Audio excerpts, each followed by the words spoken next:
Andres Bonifacio.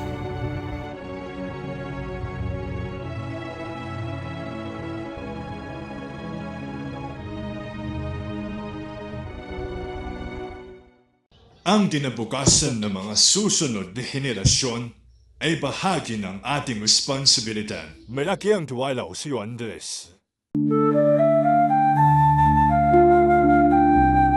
Napakarami na ang naging biktima ng mga Espanyol at mas marami pang mamamatay pang hindi natin mapigilan ang kanilang pang-aapi.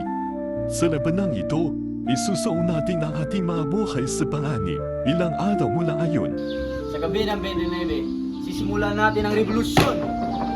Ilabas nyo ang inyong mga sedula.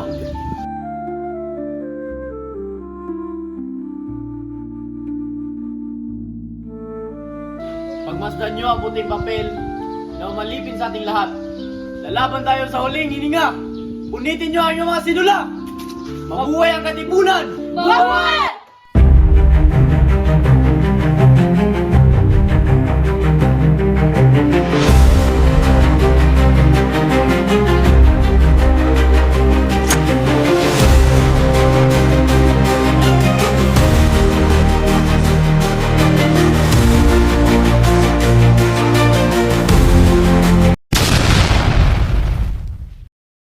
Wala na akong magagawa.